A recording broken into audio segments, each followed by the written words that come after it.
This conference will now be recorded. Hello, everybody. Jordan Girth here from the National Weather Service Office of Observations. Thank you for joining us today. I hope you're staying well. We got a great presentation today from Ravan Ahmadov, a research scientist at the Cooperative Institute for Research in Environmental Sciences at the University of Colorado Boulder, that's CIRES. And his presentation is titled High Resolution Predictions of Smoke Visibility and Smoke Weather Interactions Using the Satellite Fire Radiative Power Data. Just a few reminders before we get started today that this session is being recorded. We will have an opportunity for Q&A after the presentation. Please go ahead and post your questions in the chat room and we will field them from there. This week, the discussion after the presentation will be facilitated by Greg Grosshans, the Senior Development Meteorologist at the Storm Prediction Center.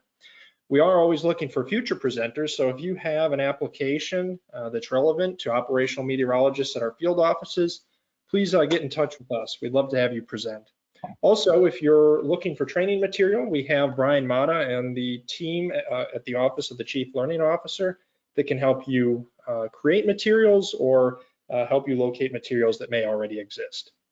I'd also like to thank the Tower S team, David Blutis, Lee Byerly, for their support of this, the OCLO, the GOZAR program, as well as the JPSS program for their support of the Satellite Book Club Seminar Series. This is session number 23. Without further ado, I'd like to introduce Ravan. Dr. Ahmadov got his PhD degree in atmospheric physics from Moscow State University in 2004. He did postdoctoral research in atmospheric carbon dioxide modeling at the Max Planck Institute for Biogeochemistry, Germany, from 2005 to 2009. And since 2009, Ravan has been a research scientist at CU Boulder CIRES, working for the NOAA Global Systems Laboratory. His main research areas are air quality modeling and impact of fires on air quality and weather. He is leading the high resolution rapid refresh smoke model development at GSL. Ravan, welcome to the Satellite Book Club. I'm looking forward to your presentation. Yeah, thank you. And please let me know if I'm too loud or you can't hear me well. You're just right.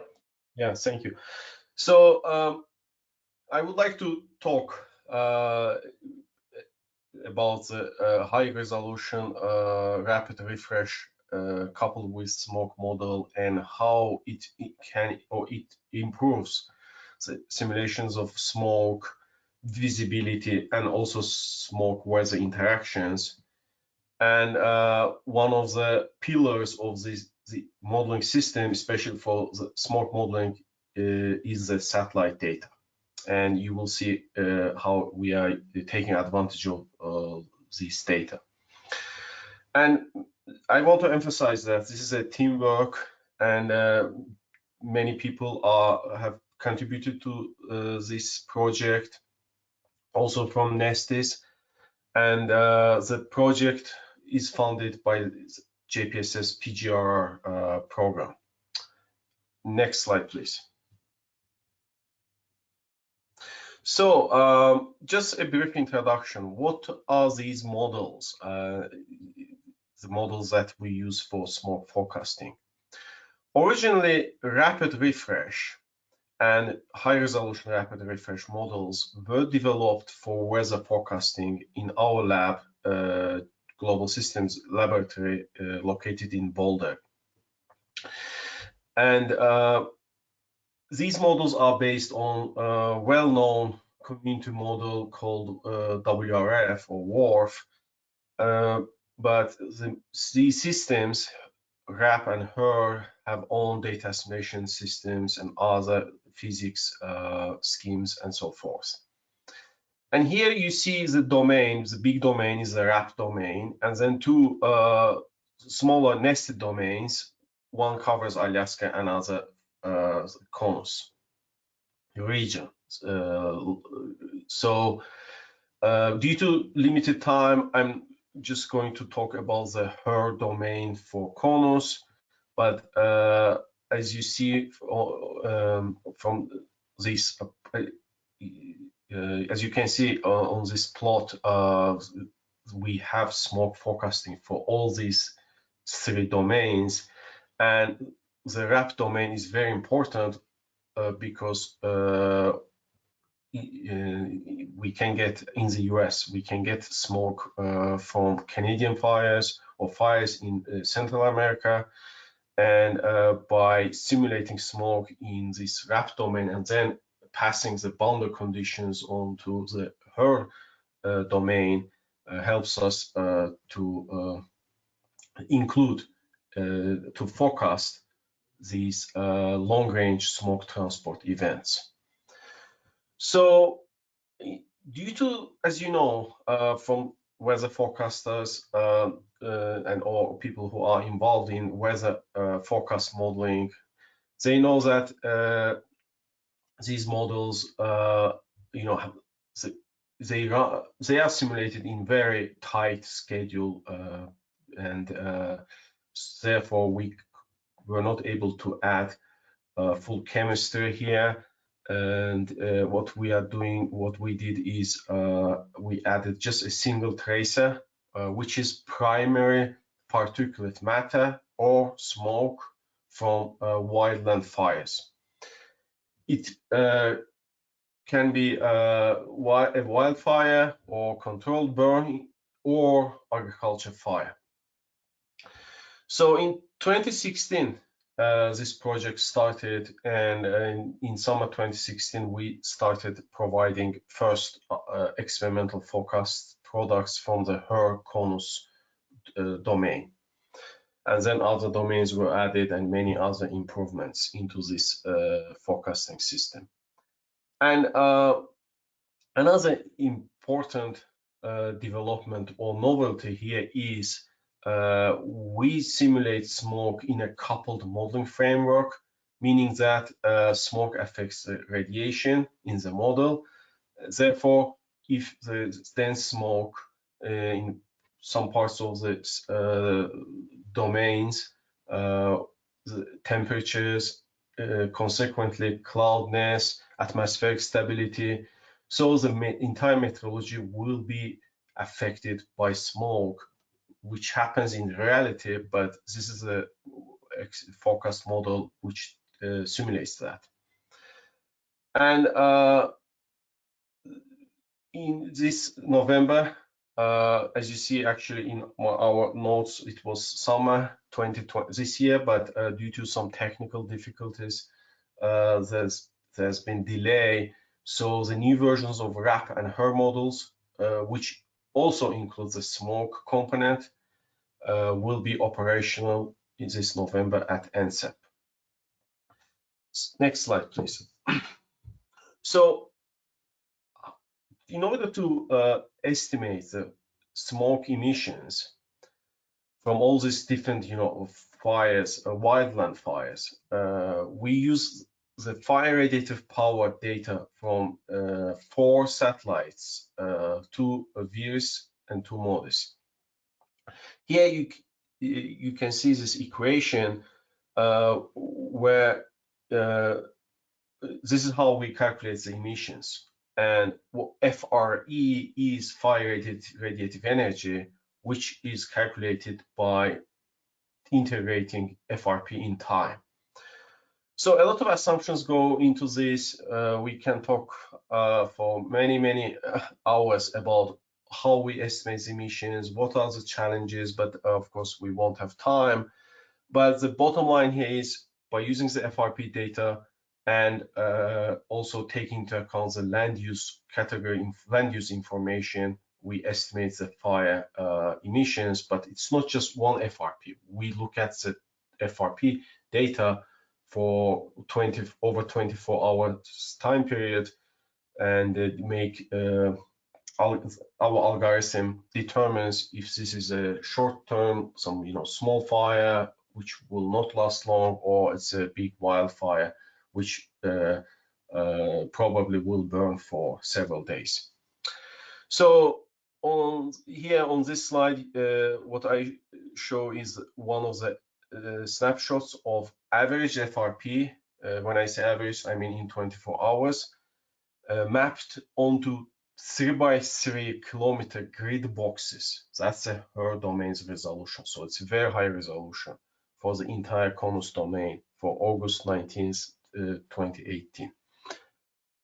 and in logarithmic scale, and the units are megawatts. So that's the satellite data which we use in our model. Next slide, please. Now, you heard these terms, rapid refresh, or we use, say, hourly cycling. So what does this mean? And this is a busy slide, but the bottom line here is the key message here is every hour for both the weather and smoke forecasting, a new RAP and HRRR forecasts start.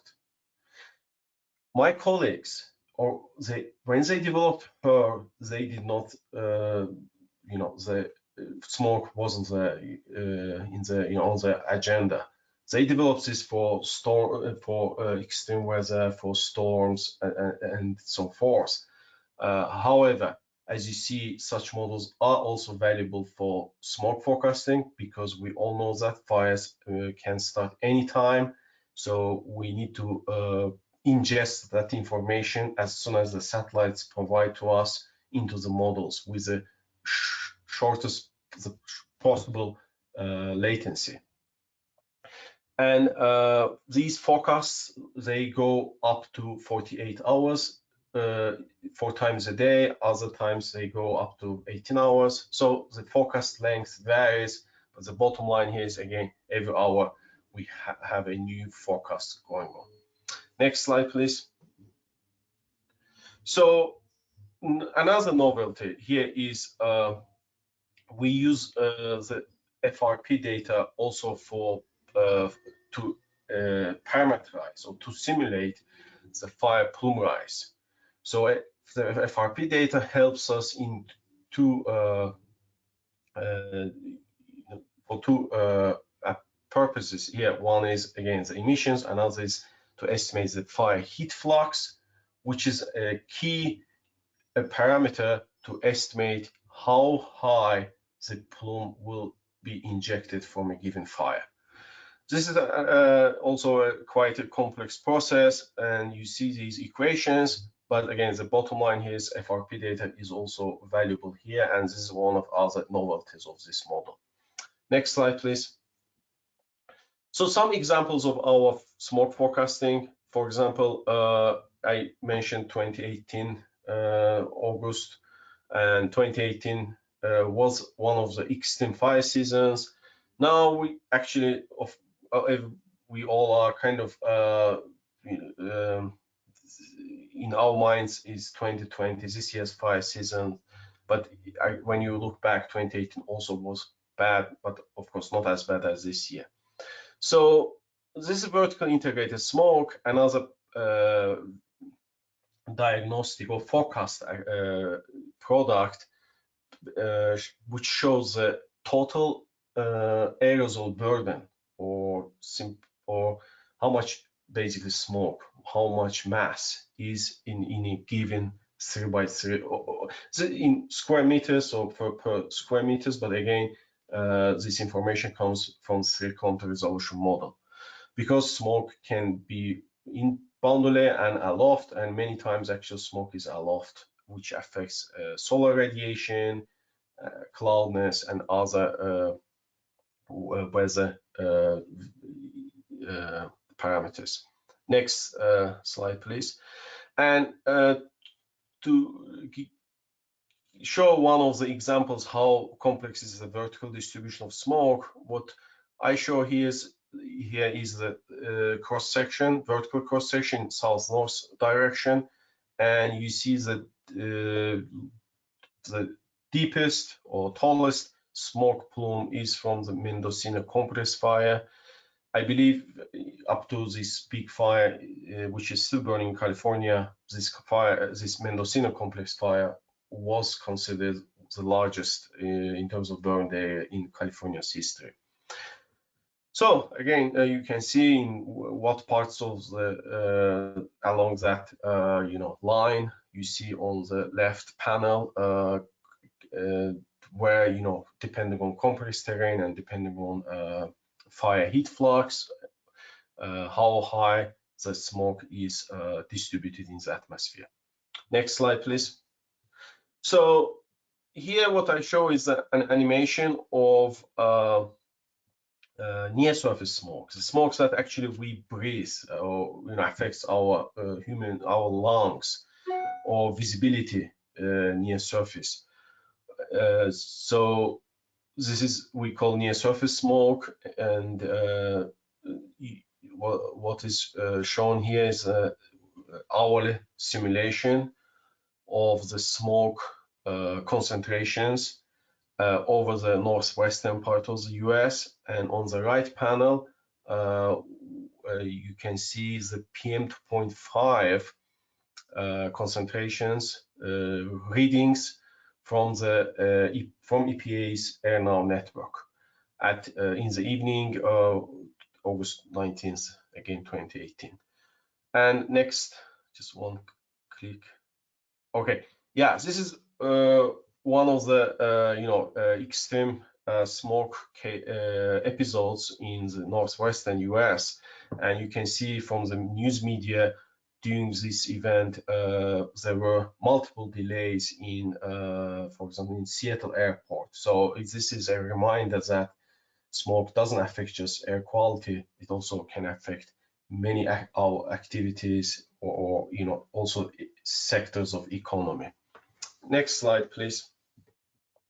So we get these questions often about the vertical transport of smoke. I know forecasters also, some of the forecasters have joined us, and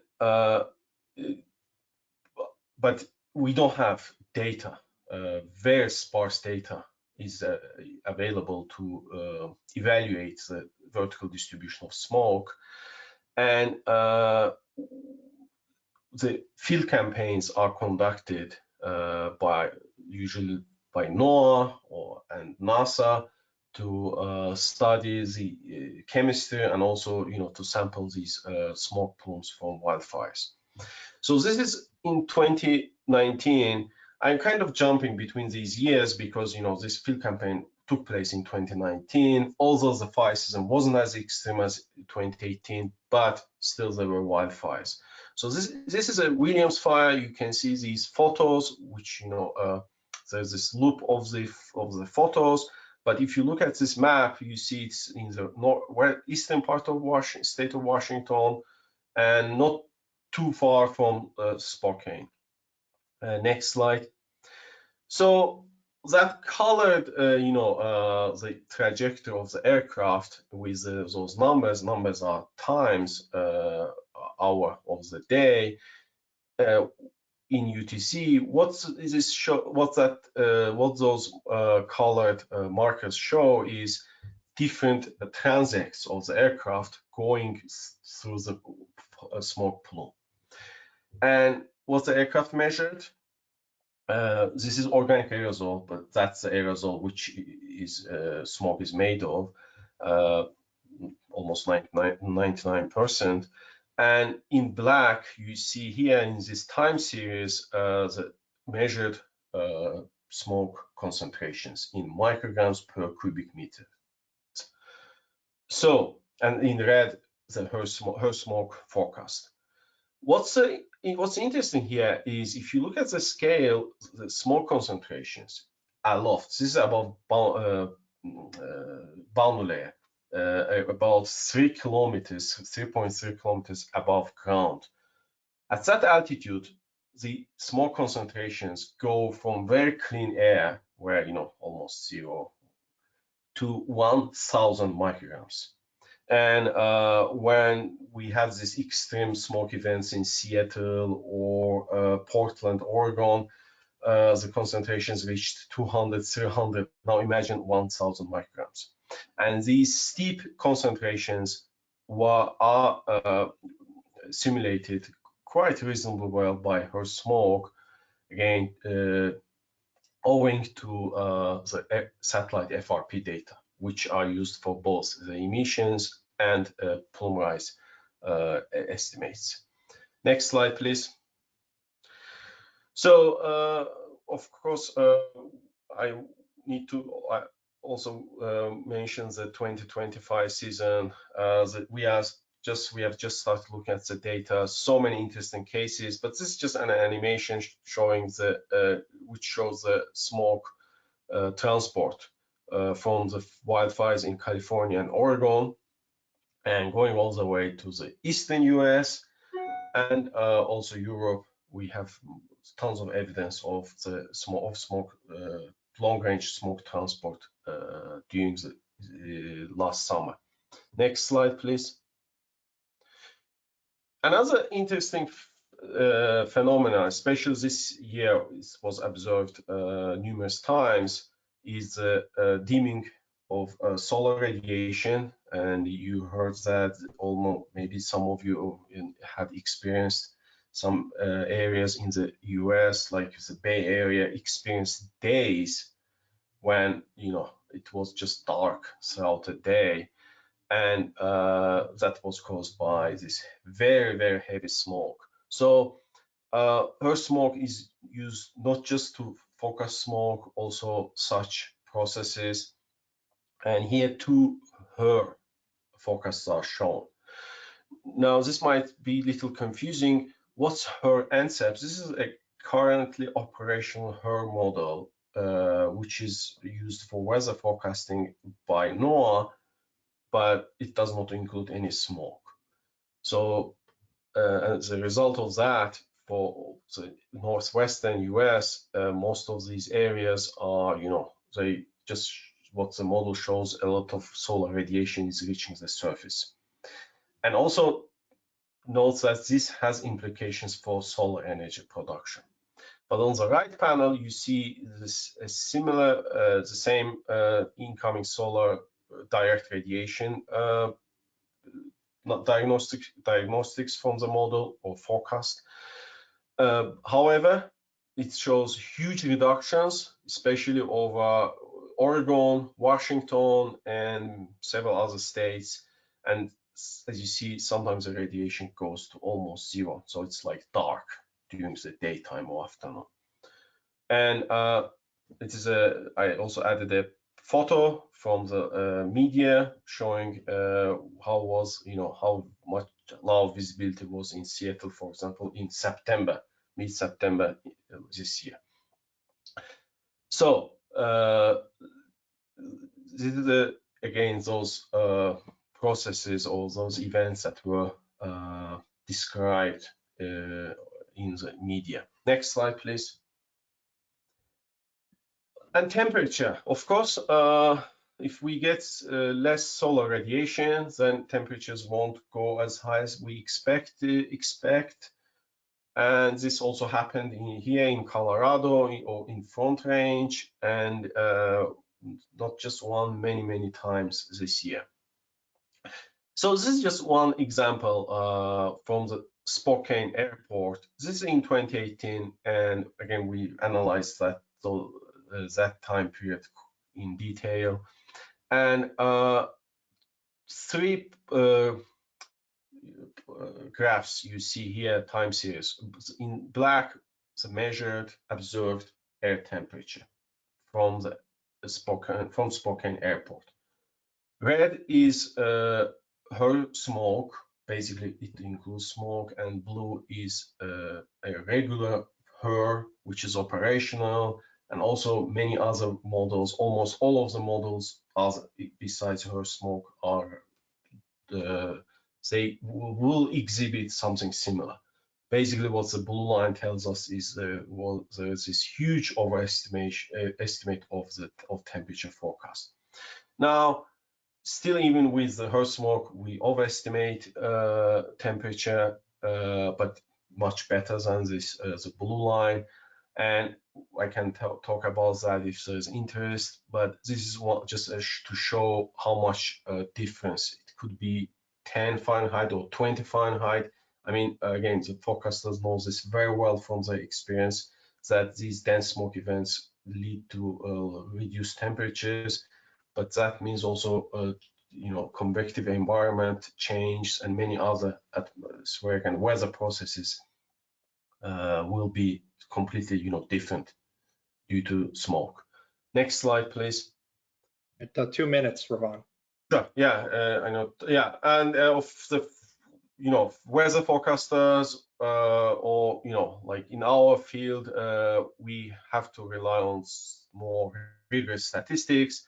That's why we did these different sensitivity simulations to demonstrate how much we can improve weather forecasting, not just for one place station, for hundreds of stations in the western US, by including the smoke impact or extinction in the model. So next slide. Yeah, I'm running out of time, please. Yeah, about the visibility, and this is just to show again a similar way the regular HRRR and HRRR smoke, how different they are for visibility. And next slide. Visibility is next, please. Next. Yeah, let's keep going. Yeah, this is an instrument is used to measure visibility, especially at the airports. And next slide, please. So this is another statistics that, again, we started with FRP data and to forecast smoke when this project started, but then we realized that we can also improve weather forecasting, as I showed earlier, and also visibility, which is another interesting, very important forecast product. And there are still many challenges with respect to accurate forecasting of surface visibility. But here you see this is a critical success index widely used in the numerical weather prediction world. The red and blue lines, how different they are. So with HRRR smoke, this shown in red, we can substantially improve our visibility forecasting. Next slide. Next, please. Yeah. So due to time, I want to just stop here, and I want to add that we have a lot of work to do. And one of the examples, great examples, is this PyroCB, these extreme, these violent weather events. And again, this year, this happened many times. However, neither HRRR smoke or other models, we still don't have this capability in the world to forecast such events. But I think, and I am very hopeful that by, again, using the satellite data, we can forecast these events. And also, I didn't mention this, the satellite data, the JPSS VIIRS FRP data. This is the highest, its resolution is the highest in the world among other FRP data, 375 meters. So we can take advantage of that resolution and go beyond, 3 kilometer resolution to down to 1 kilometer, even higher resolution, to first better, simulate the fire and smoke transport, and also complex terrain where usually these fires burn, and also smoke, for example, it gets trapped in narrow valleys and other complex terrain areas. Yeah, thank you for your attention. Okay, thank you so much, Ravan. If it's okay with you and Greg, and you have another 10 or 15 minutes, and the rest of the audience, if they're available, can stay along. We do have a couple questions for you. So are you going to be available for the next 10, 15 minutes or so? Yes. Okay, let me just do a quick wrap up for people that do have to depart here, since it is the bottom of the hour, and realize we have some operational staff that might need to get back to their shift. Next week, Thursday, October 29th at 12 noon Eastern time, we're back to our regular time. Dr. Mike Pavlonis, physical scientist at NESDA STAR, is going to be presenting on volcanic cloud analysis toolkit with remote sensing of volcanic features and relevance to other operational applications. It's not something that we think about a lot here in the contiguous US, but there's always a lingering possibility of a volcanic eruption, and Mike has done some great work. So I hope you're planning on joining us next week for that presentation. There'll be an email coming in from the Tower S team. As we always ask for in the chat, you'll see a link to a feedback form.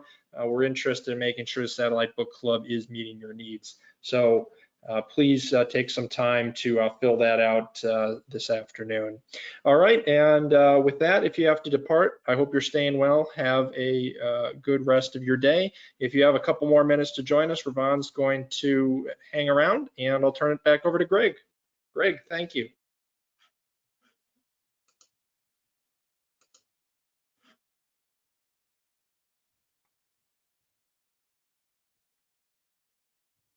And Greg, are you with us?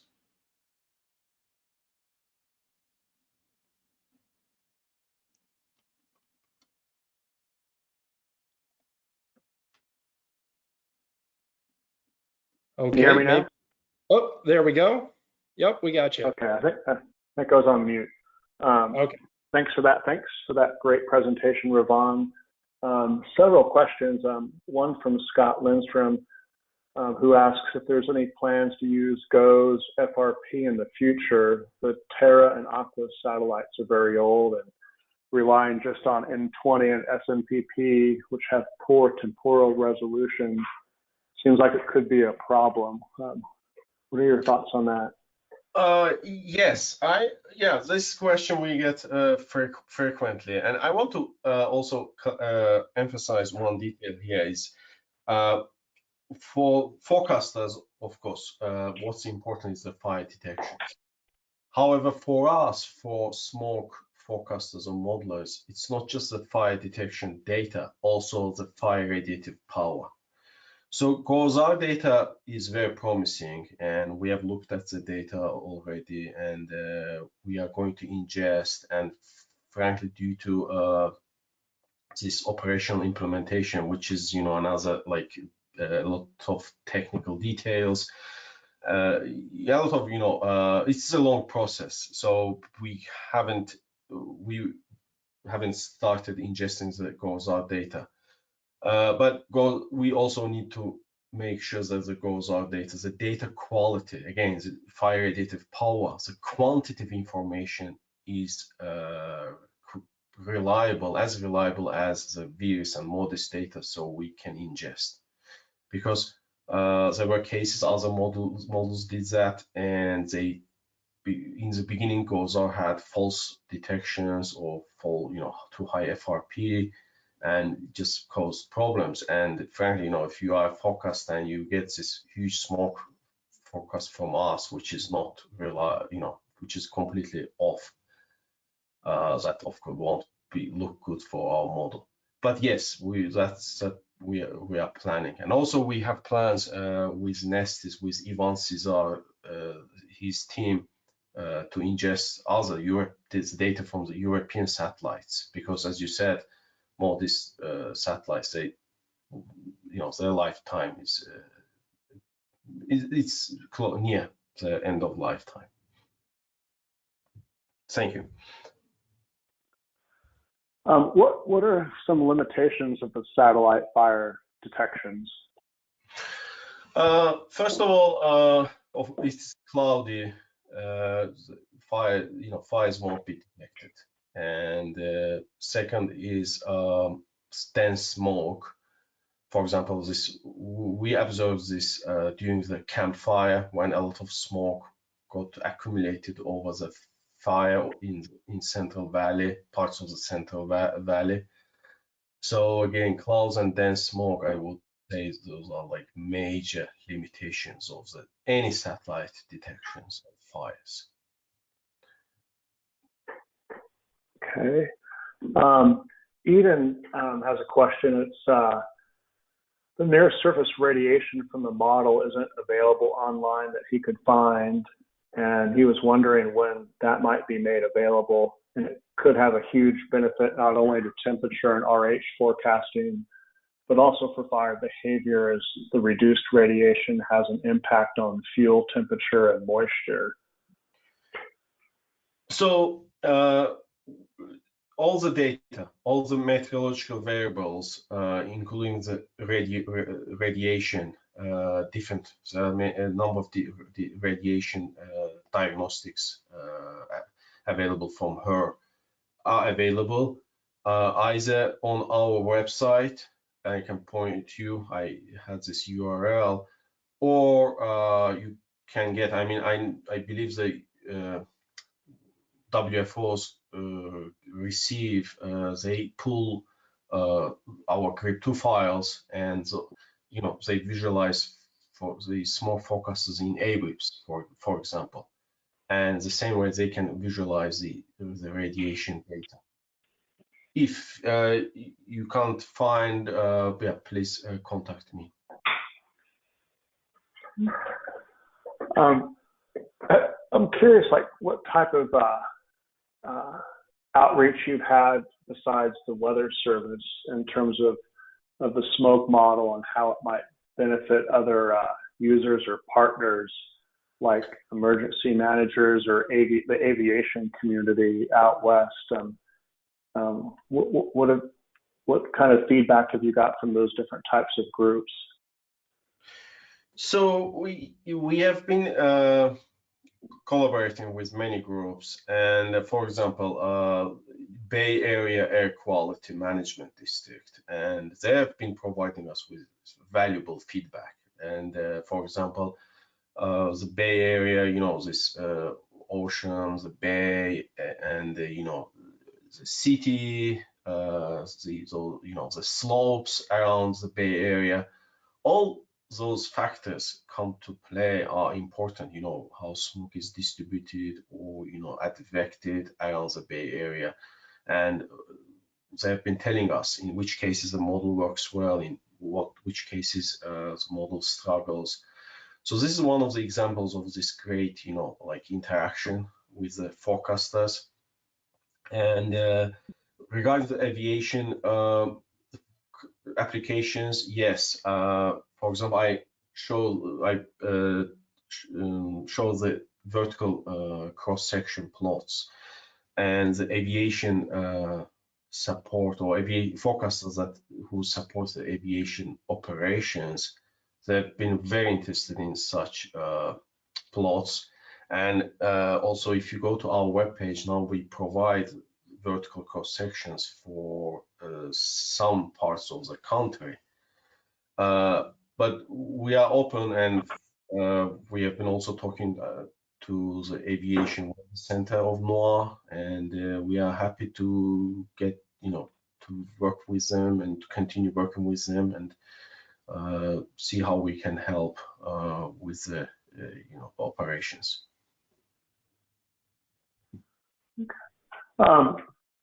Your work started several years ago to get to this point where the smoke model is going to be, operational on the supercomputer. And I know that you're working on some future work in terms of the higher resolution smoke model around 750 kilometers. Could you describe the work in that area and how it might benefit like fire weather forecasting and aviation weather forecasting? So yes, we are planning to go beyond the current 3-kilometer resolution model and set up a model, a new FE3. Maybe you heard, probably most of you heard about this new model, dynamical core that NOAA has adopted, this finite volume. And based on that, we want to set up a model, a regional model over the Western US at 750-meter resolution. And again, as I said earlier, the satellite data, especially the VIIRS data, provides that detailed information for fires. So that's the plan. And yeah, we hope that this such modeling applications also require some resources and both computational and manpower. But that will help us, I think, of the forecasters a lot, because again, can resolve all the complex terrain, also these urban areas, all the these detailed information about the heterogeneity of the land use and topography quite well. Plus, we also can simulate the fire behavior to some degree. So because right now what the model assumes in the model is assumed that the fire was burning at this rate last 24 hours, and it will keep burning at the same rate. Not for agriculture fires, but for wildlife forest fires.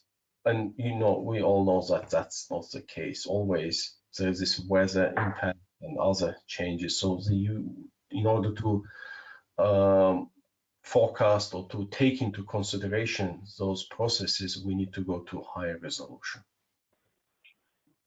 Okay, that sounds good. Do you have any estimates of when like that type of model would become operational in the Weather Service? One thing I want to also emphasize is this is at NOAA and totally understandable. There is this like differentiation, experimental and operational. However, for example, currently our version of this experimental for this operation implementation is fixed. However, what's the downside of the experimental system is if there's HPC, the computer system outage or maintenance, which is scheduled every month, then we won't be able to run the model. So that's the main downside. And regarding this new high resolution model, we hope that sometime if we obtain some, if we get some resources, we can start this sometime next year, and it will be experimental again. Won't be 100% reliable because of the we are a research lab here in Boulder. But then I hope that in I don't know, maybe 2-3 years, maybe a little longer, it will go to the operations. But another development is ongoing at NOAA is this interest in the cloud systems. So I hope maybe some of our models will be run on, let's say, Amazon cloud, and then we won't be dependent on this HPC outages or power outage, which also sometimes happens. So yeah, that I think that may be another option or way to go to provide more reliable forecast products to the users. Well, thank you, Ravan. I want to turn it back to Jordan because I think we're about out of time. Jordan? Yeah, thanks, Greg, for leading that discussion, and Ravan for your presentation and your follow-up during the Q&A. I really appreciate it. This was yet another great satellite book club, so appreciate you taking the time to join us, and thank you to our audience for joining us this afternoon as well. I don't have anything else other than what I announced previously. Our next satellite book club is going to be next week, Thursday at noon Eastern time. So until then, stay well, everybody. Take care. Yeah, thank you, David. Bye now.